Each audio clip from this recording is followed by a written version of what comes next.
Assalamu alaikum wa rahmatullahi wa barakatuh, chers frères et sœurs dans la foi. Aujourd'hui, nous sommes le 30e jour du mois béni de Ramadan. Alhamdulillah, qui nous a conduits depuis le début jusqu'à l'instant présent, où nous avons traversé épreuve sur épreuve.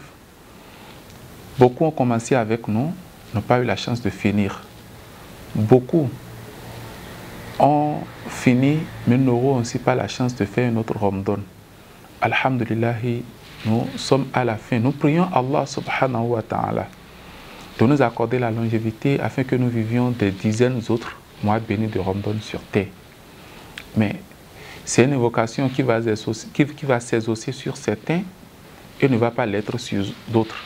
C'est ça les règles de la vie. Et aujourd'hui, nous sommes à la fin. Demain, c'est la fête.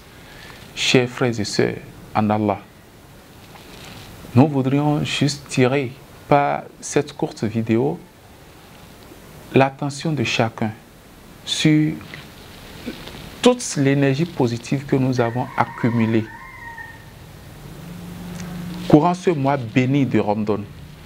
Toute cette invocation, tous ces sacrifices, le fait de se lever la nuit pour invoquer Allah subhanahu wa ta'ala, le fait de lire le Coran, le fait d'aller aux enseignements, aux assises d'enseignement islamique, le fait de pouvoir peut-être vivre la nuit de Laylatul Qadr, la nuit de la destinée. Et nous avons accumulé en nous beaucoup de lumière d'Allah subhanahu wa ta'ala. La remarque, c'est que actuellement beaucoup de buvettes, de bars, de maquis, etc. et autres ont commencé déjà par mettre spécial Ramadan. Dans les endroits où on vend de l'alcool, spécial Ramadan. Dans des endroits où on fait la fornication, ces hôtels, ces chambres de passage qui ont été fermés ou pratiquement qui n'ont pas eu de clientèle pendant ces 30 jours passés, ont commencé par tout rénover afin de vous accueillir. Et nous savons que dès lors que le mois de Ramadan finit, le Satan est déchaîné. Chers frères, chères sœurs, serais-tu l'instrument satanique? Irais-tu débarrasser de toi, de ta propre personne, toute cette lumière que tu as eu du mal à acquérir en toi?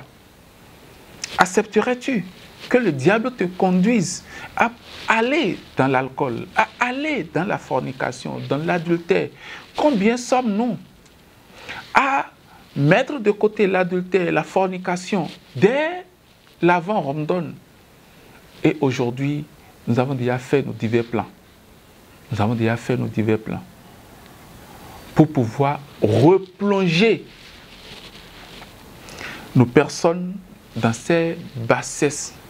La fête, ce n'est pas de la passer dans des endroits interdits, dans des choses qu'Allah subhanahu wa ta'ala a rendues interdites et desquelles nous nous sommes éloignés pendant tout ce moment. La fête, mon frère, ma soeur, elle consiste à glorifier Allah subhanahu wa ta'ala du mieux que nous pouvons, à aller à la salat, à attendre d'écouter le serment jusqu'à la fin. Ensuite, à préparer en famille, manger en famille, appeler les proches, saluer les amis, rendre visite peut-être aux parents, etc., etc., et offrir des cadeaux aux enfants. La fête, c'est la joie. Mais la fête en islam n'a rien à voir avec végéter dans les interdits. Nous voudrions une fois encore nous inviter au respect des lois islamiques. Ces choses qui sont interdites pendant le mois de Ramadan le sont aussi après le mois de Ramadan. Ne soyons donc pas adorateurs du mois de Ramadan, mais soyons adorateurs d'Allah subhanahu wa ta'ala, al-Baqi, al-Hayyu alladhi la yamutu abada, le vivant qui est l'éternel, qui ne meurt jamais, qui est là et qui mérite d'être adoré à tout moment. Pour ce, nous invoquons Allah subhanahu wa ta'ala de nous accorder la longévité, à pouvoir vivre des dizaines et dizaines d'autres mois de Ramadan sur terre, et qu'il accepte de nous nos actes d'adoration, qu'il nous accorde santé, prospérité, longévité, sérénité et surtout la piété, qu'il raffermisse nos pas sur le droit chemin et qu'il fasse en sorte que nous puissions vivre en respectant ses ordres et ses interdits. Wassalamu alaikum wa rahmatullahi ta'ala wa barakatuh.